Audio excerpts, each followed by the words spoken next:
Bienvenue sur la chaîne résumé du film. Aujourd'hui, je vais vous présenter un film de science-fiction, romantique et dramatique de 2016 intitulé Passengers. Spoiler à venir, soyez prudents et faites attention. On peut voir le vaisseau interstellaire Avalon voyager dans l'espace en direction du monde colonisé appelé Homeworld. Toutes ses pièces sont vides, le vaisseau se déplace en pilote automatique. Les 258 membres d'équipage et les 5000 passagers sont en hibernation. Soudain, le vaisseau traverse une ceinture d'astéroïdes, ce qui affaiblit ses boucliers. L'énergie est dérivée vers le bouclier principal, mais le vaisseau est sur une trajectoire de collision avec un astéroïde géant.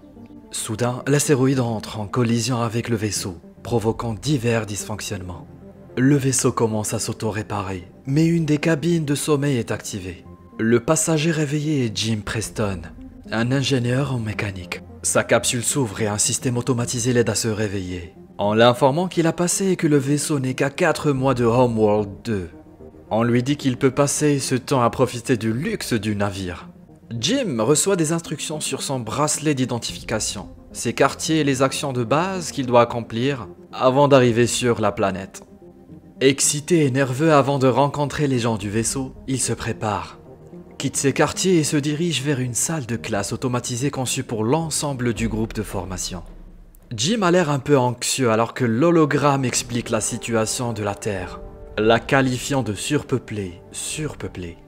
Elle lui dit de reporter ses questions à la fin du cours, mais Jim continue de demander pourquoi il est ici seul. Il réalise que l'hologramme ne peut pas lui répondre et part à la recherche d'autres personnes. Il atteint le hall principal du vaisseau. Il n'y a personne non plus. Mais un bureau d'information automatisé propose son aide. Jim demande à parler à une personne réelle et la personne réelle l'envoie parler au steward. Mais quand il constate que personne n'est là non plus, il demande à parler au capitaine. Puis il arrive sur le pont. Bien qu'il n'ait pas accès à l'intérieur, il voit que personne de l'équipage principal n'est là. Finalement, Jim se rend à l'observatoire où il découvre que le vaisseau est en fait à 90 ans de Homeworld 2. Il se rend compte qu'il s'est réveillé tôt. Il se dépêche de retourner dans le hall et d'envoyer un message à la Terre, demandant ce qu'il doit faire et comment retourner en mode hibernation. Le système de communication lui indique qu'il faudra environ 55 ans pour qu'un message hors de prix envoyé à la Terre reçoive une réponse. Jim est dévasté. Il se promène et trouve un chips bar où il voit un autre homme. Quand il parle au barman, quelque chose en lui semble étrange. Quand il va chercher un verre, Jim réalise qu'il est un androïde. Il s'appelle Arthur. Jim veut obtenir plus d'informations de sa part, mais ne peut même pas expliquer à l'androïde comment il peut être ici avant son heure. Le lendemain, Jim se réveille dans ses quartiers et se rend au mess, où il se rend rapidement compte que la plupart des aliments au menu sont réservés aux passagers de la classe or. Il prend son café nature et essaie de trouver comment réparer sa cellule dormante. Après avoir récupéré tous les outils, il parvient à le faire fonctionner et s'allonge à l'intérieur de la nacelle. Mais rien ne se passe. Il décide alors d'utiliser les outils qu'il a trouvés pour pénétrer dans les chambres à coucher de l'équipage. Ça ne marche pas non plus. De petits dysfonctionnements se produisent dans tout le vaisseau. Jim retourne sans cesse au bar pour boire un verre, mais surtout pour parler à Arthur. L'androïde lui donne quelques conseils qui le convainquent de s'introduire dans une des chambres de la classe or et d'essayer de s'amuser sur le vaisseau. Jim essaie tous les restaurants, les jeux, le système de divertissement, mais avec le temps, il devient encore plus malheureux, étant seul là-bas.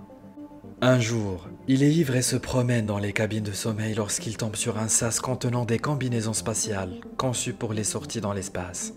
Jim enfile sa combinaison et se dirige vers le sas. Il appuie sur un levier puis un bouton pour ouvrir la porte du sas. Une fois à l'extérieur du vaisseau, il est hypnotisé par ce qu'il voit. Il est la seule personne consciente qui vit ce moment dans le temps. Jim libère les aimants de ses bottes et flotte dans l'espace. Dévasté, il retourne à l'intérieur, enlève sa combinaison spatiale mais retourne dans le sas sans celle-ci. Il tire le levier, prêt à en finir, mais change d'avis au dernier moment. Court à l'intérieur et enfile une bouteille. Jim se lève et est immédiatement attiré par une femme dans une des nacelles appelée Aurora. Il cherche ses dossiers dans le catalogue et écoute son interview avec un passager, tombant ainsi amoureux d'elle. Plus tard, nous voyons Jim assis à côté de son pod, écoutant toujours son interview. De retour au bar, il lit certaines de ses œuvres et en parle à Arthur. Il est obsédé par l'ironie de sa situation. Il part sur une autre planète à la recherche d'une vie meilleure, se réveille tôt et n'y arrive pas, et trouve la femme idéale. Mais celle-ci est hors de portée. Jim continue de penser à elle et l'idée de la réveiller lui traverse aussi l'esprit. Il en discute avec l'androïde, mais il ne comprend pas le mystère. S'il la réveille pour son propre intérêt, il la jettera avec lui pour mourir sur le navire. Jim refuse d'abord, mais au fil du temps, il ne peut se défaire de l'idée, jusqu'au jour où il change d'avis. Jim se rend à son module et parvient à l'activer. Lorsqu'elle se réveille et subit le même processus que lui, Jim se cache et retourne dans sa chambre. Un peu plus tard, il se rend dans le hall principal, dans l'espoir de trouver Aurore. Et elle est là, aussi confuse que lui il y a un an. Jim lui dit qu'ils sont les seuls à être réveillés et l'emmène à l'observatoire. Puis il lui dit qu'il ne peut pas atteindre l'équipage ou le commandement général du navire. Aurore panique et veut retourner dans son module.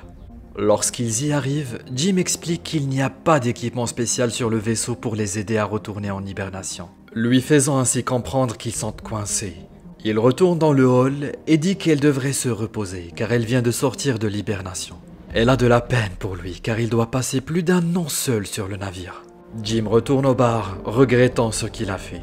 Il demande à Arthur de ne pas dire à Aurore que c'est lui qui l'a réveillée. Le lendemain, Aurora se réveille. Elle retourne dans le hall et demande au bureau d'information automatisé des renseignements sur les modules d'hibernation. Il y a Jim la rejoint et ils vont prendre le petit déjeuner. Alors qu'ils partent, il y a une sorte de dysfonctionnement au bureau d'information. À la cafétéria, Aurora se rend compte que Jim prend le même petit déjeuner depuis plus d'1 an et lui donne un des menus de la classe d'or. Il parle de la possibilité de réparer les nacelles, mais contrairement à Jim, Aurora n'est pas prête à abandonner. Elle fouille l'infirmerie, puis parcourt les documents de recherche et finit par se retrouver dans la salle d'hibernation de l'équipage, en essayant de forcer les portes. Jim remarque d'autres dysfonctionnements dans le vaisseau. Quelque temps plus tard, Aurore se lamente sur sa vie à Avalon. Elle écrit, court autour du navire et nage dans la piscine, prenant de plus en plus conscience de sa situation. Elle se rend au buffet pour interviewer Jim, pensant que son histoire pourrait être intéressante. Elle lui demande pourquoi il a immigré dans la colonie. Jim répond d'abord par des slogans d'entreprise, puis il explique qu'il espère que dans le nouveau monde, il pourra être quelqu'un, se construire une vie. Plus tard, ils arrivent à l'observatoire et Aurore partage enfin la raison de sa présence. Contrairement aux autres passagers du navire, elle a un billet aller-retour. Son idée était de se rendre sur Homeworld 2, d'y vivre pendant 1 an et de revenir sur Terre pour devenir le premier journaliste à le faire, en écrivant la plus grande histoire de tous les temps. Aurora abandonne peu à peu l'idée de trouver un moyen de résoudre leurs problèmes actuels et Jim trouve un moyen de lui remonter le moral. Il l'emmène au bal, au cinéma et sur le terrain de basket. Finalement, il l'emmène dans un bar pour rencontrer Arthur. Elle se détend un peu jusqu'à ce qu'elle se souvienne de leur situation. Jim reste seul avec l'androïde, se sentant terriblement mal pour ce qu'il lui a fait. L'instant d'après, nous voyons Jim bricoler quelque chose. Et dans un autre, Aurora se rend à l'observatoire et trouve une miniature du Chrysler Building qu'il a fabriqué pour elle. Peu de temps après, ils ont un rendez-vous dans un bar. Tout en déjeunant, ils partagent des histoires sur leur vie. Elle lui raconte que son père est mort quand elle était adolescente. Après le dîner, Jim emmène Aurora dans le SAS. Ils enfilent leur combinaison spatiale et partent ensemble dans l'espace. Jim a enfin quelqu'un avec qui partager cette grande expérience. Jim éteint les aimants de leur botte et ils plantent ensemble dans l'espace. Ils rentrent à l'intérieur et s'embrassent immédiatement, vont dans sa cabine et dorment ensemble. Peu après, ils commencent à vivre en couple. Aurora s'installe dans ses quartiers et écrit sur sa vie à bord du navire. Ils courent ensemble, mangent ensemble, dorment ensemble. Jim explore davantage le vaisseau et trouve un compartiment hydroponique. Il apporte des fleurs à Aurora. Un jour, le vaisseau passe devant une géante rouge et ils vont à l'observatoire pour la voir.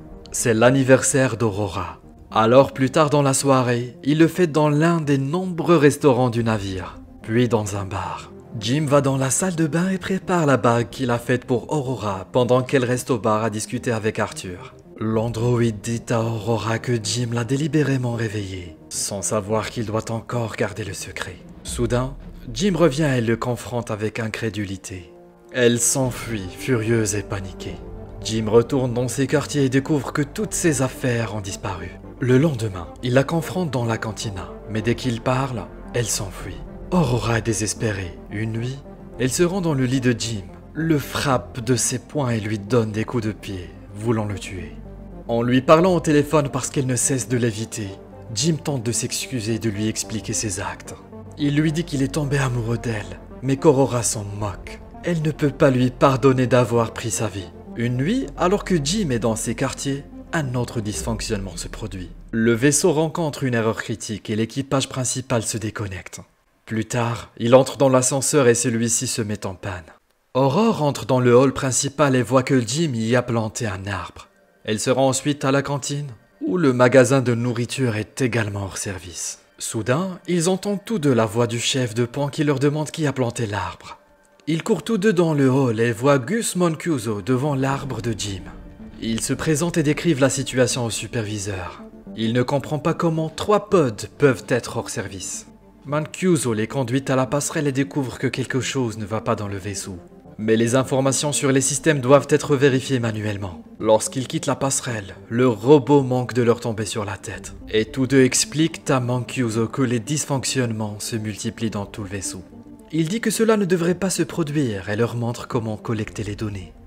Mancuso est en train de vérifier les pods quand Jim le rejoint. Il a découvert ce qui est arrivé à la capsule d'Aurora. Le chef de pan pense que ce que Jim a fait est terrible. Plus tard, Mancuso est sur le pont en train de vérifier les données qu'il a collectées quand Aurora le rejoint. Il parle de ce qui est arrivé à son pod, mais il lui dit qu'il ne peut rien y faire. Jim entre avec le 16e robot cassé. Mancuso se sent mal. Il va donc se reposer, mais tousse du sang en sortant. Cette nuit-là, Aurora ne peut pas dormir. Alors elle va se baigner. Soudain, il y a une perte de gravité à travers le navire et il commence à couler comme l'eau de la piscine se déplace avec lui. Le moteur de gravité se réinitialise et elle survit de justesse.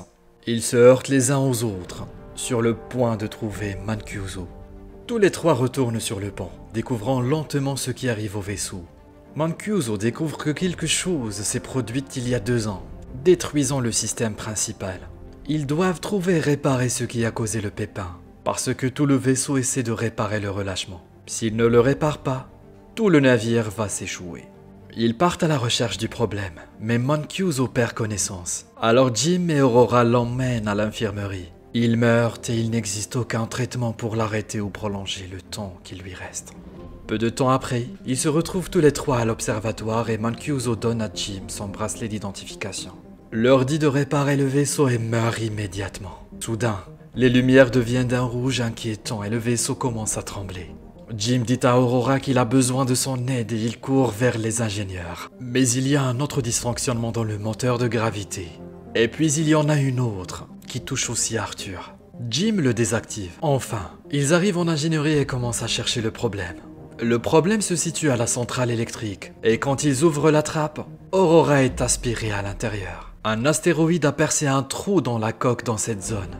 Jim est également aspiré, mais il s'accroche à la trappe, qui continue de se fermer. Il finit par être aspiré lui aussi, mais ils parviennent rapidement à colmater la brèche. Immédiatement après avoir résolu ce problème, Jim se rend compte qu'il y a plus d'un trou dans la coque. Tous deux suivent la trajectoire de la météorite et découvrent qu'elle a touché l'ordinateur de contrôle du réacteur. Jim pense qu'il peut trouver des pièces de rechange pour ça. Il trouve la pièce et la remplace. Mais le processus de ventilation du réacteur échoue toujours. Ils le font manuellement, mais là encore c'est un échec. Jim réalise qu'il doit ouvrir la porte de ventilation à l'extérieur du vaisseau pour pouvoir refroidir le réacteur. Ils se dirigent tous les deux vers le sas, et alors qu'ils s'apprêtent à partir, il donne le bracelet de Mancuso à Aurora car il pourrait ne pas revenir. Elle l'aide et quand il entre dans le sas, elle lui dit de revenir parce qu'elle ne peut pas vivre sur le vaisseau sans lui. Aurora retourne dans le réacteur, où la température a atteint un point critique. Un boulon du réacteur lui touche la main alors que Jim s'approche du conduit de l'extérieur et voit la porte. La température dans la salle du réacteur augmente alors qu'il tente de contourner la porte de l'évent pour l'ouvrir. Il se rend vite compte qu'il devra maintenir manuellement la porte ouverte pour permettre au réacteur de se purger. Et il le dit à Aurora. Elle n'aime pas ce plan, mais Jim le met en œuvre et lui demande de purger le réacteur. Aurora ne veut pas qu'il meure et ils se disputent. Mais il lui dit qu'ils doivent sauver d'autres personnes et elle ventile le réacteur. Le processus réussit, mais les vapeurs du réacteur repoussent Jim et déchirent ses liens. La pression dans sa combinaison diminue aussi. Il raconte à Aurore ce qui s'est passé et il fait aussi vite que possible pour atteindre l'autre combinaison et le ramener. Il s'excuse à nouveau auprès d'elle. Elle enfile la combinaison et vole après lui. Mais son filin est trop court. Elle est tirée en arrière, mais elle attrape soudain sa longe et parvient à le tirer. Aurora traîne Jim à l'infirmerie pour constater qu'il est déjà mort. Elle utilise le bracelet de Mancuso pour passer outre les protocoles médicaux et le réanimer. La capsule médicale fait son travail automatiquement et ramène Jim à la raison. Aurore lui pardonne. Plus tard, Aurora répare Arthur et ils enterrent Mancuso correctement dans l'espace. Jim l'emmène à l'infirmerie et lui dit qu'il a trouvé un moyen d'utiliser les caissons d'hibernation médicale. Il lui dit de monter dans la capsule et de faire le reste du chemin. Mais comme elle le révélera plus tard, elle refuse et décide de rester avec lui pendant son sommeil sur le navire. Jim finit par la demander en mariage et ils vivent leur vie sur le vaisseau. 88 ans plus tard, le vaisseau spatial Avalon arrive sur Homeworld 2. L'équipage se réveille et trouve le vaisseau dans un état très inattendu. Aurora leur laisse un message, racontant l'histoire de sa vie et de celle de Jim sur le vaisseau pendant que les autres dormaient.